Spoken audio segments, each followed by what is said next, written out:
And it's a real pleasure to be here and to address you today and to bring you up to date on what we are doing on climate change, what we are negotiating, how we are preparing for the next round of the climate negotiations, and also what our view is on the finance related to climate change and in particular to the GCCA. So I would like to leave some time also for questions and answers that you may have. I would like to focus my talk on 5 points: on what we currently do inside the EU, on how we prepare for the next negotiation round in Doha. Then the third point is on the adaptation framework. That is a very important point on the table also in Doha. Then on the climate finance and the Green Climate Fund. And then finally to come to some points I would like to make related to the GCCA. So first on what we are doing in the EU, I think you all know that climate change is very high on the agenda of the EU, and the most important test of credibility is what we currently are doing to bring down emissions. And you know, we signed up and we ratified and we implemented fully the Kyoto Protocol. The delivery date is this year, end of this year, on which we, I think, can have our heads up. We promised and we delivered on all promises included in the Kyoto Protocol first commitment period. We promised to bring down our emissions by 8%. We also took a number of other commitments, also related to finance, and I think that that is a very important element, and I understand for that reason that the international community is insisting for the EU to continue and to take on a second commitment period. Now, how were we bringing down emissions? We have a number of flagship initiatives, and I would like to draw your attention to 3-4 of them. First, we have the ETS, the Emissions Trading Scheme. That is the scheme that applies to all energy-intensive activities. That means the power sector, steel, cement, etc. And that has been the main engine to bring down greenhouse gas emissions in Europe and continues to do that. And so ETS, of course, we have to maintain that instrument on a daily basis. You know that the prices currently are relatively low because of a number of reasons, and we can go into that. But we are taking policy action to redress that situation. Another star measure has been our regulation related to cars. You may know that the car standards, as far as energy efficiency and carbon emissions is concerned, are the most stringent in the world, and we just made a proposal to bring them down even further, which brings down our car standards as the most ambitious in the view of 2020, which means 95 grams per kilometer, which is more or less, in popular words, generalizing the 3-liter car. And that was not an easy go with our car industry, in particular in the current economic circumstances we are in. And the third element I would like to draw your attention to is renewables. We have a target for 2020 where 20% of the energy consumed in Europe is going to be produced by renewable energy. That means 1 kilowatt hour in 3 will be produced through renewable energy. And also that, I think, has been a challenging target, but we are on track to deliver that as well. And for those who have read this morning the newspapers, you know that last night on energy efficiency, we knocked off a very fundamental piece of legislation on energy efficiency. The European Parliament was giving its final word and okay last night, and I think that on energy efficiency that is going to become an increasing source of cutting carbon emissions. So just to sketch you out that an enormous part of our work is to deliver on the essential of the Kyoto Protocol, which is to reduce greenhouse gas emissions. Let me then turn to the second point, which is the flip side of what we are doing inside Europe. What is on the negotiation table? And you know that every year we have a conference of the parties. That is always late November, beginning December. And this year, that conference of the parties is going to take place in Doha. And we just had a negotiation session in Bangkok, and we will have another one in Seoul. And I think that we are about to make another step compared to where we left it in Durban last year. And what was the importance of Durban? In Durban, we got a balanced outcome. That means that for the EU and for the Kyoto parties, we in the EU signed up to the second commitment period. And that has been an important decision which was not easily taken inside Europe. I know that in the world we are the strong defenders of the Kyoto Protocol, and we remain strong defenders of the Kyoto Protocol, but at the same time one has to realize that due to the economic changes in the world and due to our carbon reduction program, the emissions of the EU today as part of global emissions has gone down to 11%. So at the time when we signed up to Kyoto, it was something like 20%. Today it's only 11%. And so even with the best will and even with our unilateral commitment to reduce greenhouse gas emissions by 20% in 2020, we will not be able to control climate change, because we need other players in the world to take equal commitments. And with the other players, we primarily target, of course, the United States, and we also target the emerging economies. We have a very intensive debate with the basic countries, China, India, Brazil and South Africa, who are teaming up in the negotiations. And we make it a very important point that Europe can only continue to go forward, provided the major emitters that have been coming up as important new emitters since the signing of the Climate Convention and the Kyoto Protocol also have to take emission reduction commitments. And that was the balanced outcome of Durban. We in the EU, we promised to continue with Kyoto and the second commitment period. And at the same time, there was a strong commitment taken that by 2015, a new climate agreement will be signed in which all major emitters are represented. And that new agreement would be applicable as of 2020. And that is known as the Durban Platform, and the discussions are currently shaping up around the ADP, the platform related to Durban. And that is now what is very much on our table for Doha. This result needs not only to be confirmed, but first steps in operationalizing the path towards that big major agreement for 2015 needs to be elaborated. And I think that that is an important element for the work we are all doing, because the world has changed so much compared to the early 1990s in terms of countries coming up and rapidly industrializing. And so the split that is currently present in the Climate Convention and the Kyoto Protocol, which means on the one hand you have developing countries and on the other hand you have developed countries, is something that we will have to qualify. Because we do not dispute the importance of the group and the reasons and the argumentations of the group of developing countries, but at the same time one has to realize that in the group of developing countries there are quite a number of countries who are much richer compared to many of the member states of the EU, to take that as an example.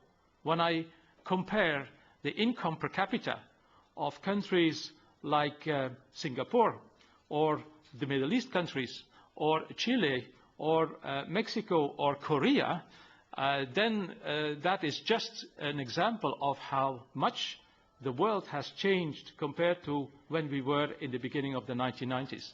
So how strongly we are committed to the important principle of common but differentiated responsibilities, how strongly we are also motivated to reinterpret this important principle taking into account the important economic changes that have taken place in the world. Just to give you another example, you know, when we signed the Climate Convention and Kyoto Protocol in the early 1990s, the emissions per capita of China was only a fraction of the emissions per capita of the European Union. Today, the emissions per capita of China equals the emissions per capita of the European Union. So that is an important change, and we will not be able to cope with climate change if all major emitters are not going to be able to bring down their greenhouse gas emissions. So that's the big picture, and you will understand that that is not an easy picture to negotiate about, because some would say the signposts of the past are being changed. We are very adamant we are not changing the signposts, but we have to adapt the international negotiations to the new realities that are there in the world. And so we started that process at Durban, and in that wider picture, the next rendezvous in Doha is going to be of absolute importance. So that is for my second point, the international negotiations, not easy, but a strong commitment to prepare the new international agreement and the strong commitment for the EU already to sign up today to the second commitment period of the Kyoto Protocol. Then I would like to have a few words on it, and the third point on the adaptation framework, because adaptation is a very important element, because we know that the poorest communities and the real developing countries face up to a tremendous reality of adapting to climate change.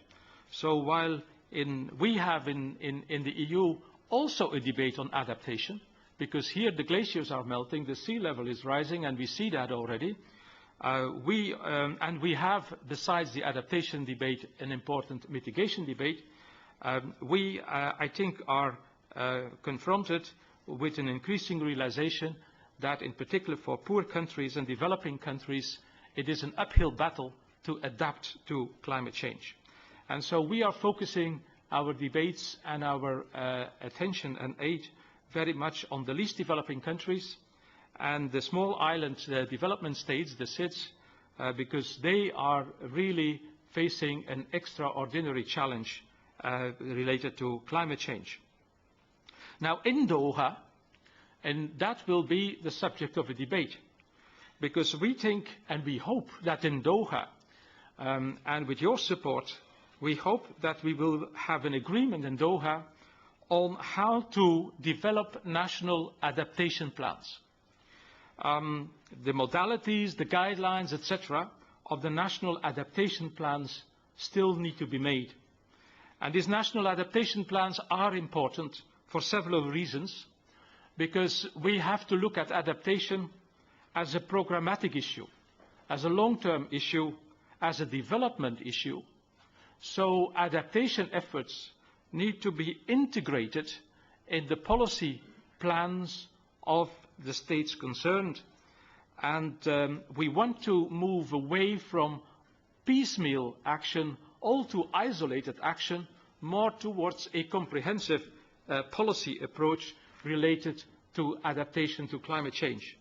And we are strongly believing that once we have an agreement on the national adaptation plans, and when developing countries and SIDS and all those countries facing up to adaptation are coming forward with their national adaptation plans, that will facilitate tremendously the debate to argue in favor of financial support in one or the other area. And so on the national adaptation plans, I think that is a very, very critical point where we should be able in Doha to come to an agreement on how they would look like, how they should look like. And it's not only of importance to the EU, but I'm also thinking on the financial sector, the World Bank and all its daughters, that is in need as well of a more programmatic approach. So on Doha, and in particular where we could join up together, is on having our minds focused on the guidelines, modalities, of the national adaptation plans.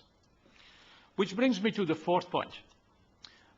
You may ask yourself, some 2-3 years ago, at one of the COPs that was not particularly a success in Copenhagen, an important pledge was made. A pledge was made that by 2020, the world would bring together $100 billion as a form of aid to adapt and to mitigate climate change. And we are standing still, even with the economic difficulties we face today, with that overall objective. But of course, it's not only Europe who can bring aboard this quite important amount of money. So we have to start operationalizing that process. And one of the other elements that is on the table, that was on the table in Durban, that will be on the table on Doha, is the Green Climate Fund. And the Green Climate Fund is a new institution that is being created to operationalize the aid related to the 100 billion. Now, I have to qualify the 100 billion is not only going to be funded through sources of public finance, because also the private sector and the carbon market is going to play its role into that. But it will be to the Green Climate Fund to elaborate a precise timeline between now and 2020, and to tell us and guide us to what extent the multilateral financial institutions can be used and can be used in a way so as to deliver the $100 billion. Because you may remember that also in Copenhagen, a pledge was made on fast start finance. So there were two pledges. There was the figure of 100 billion for 2020, but also a figure on fast start finance, which would cover 3 periods, 3 years, the year 2010, 11 and 12. And now that third year now comes to an end.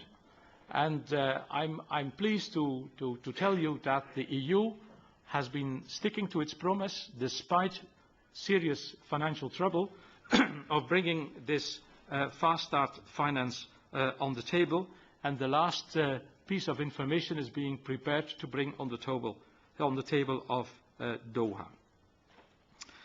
And then let me conclude with a few words on the GCCA. I think that prioritizing adaptation in the context of the GCCA and adaptation to the most vulnerable countries is a very, very important objective. The least developed countries, the small island development states, I think are very much in the focus of the GCCA.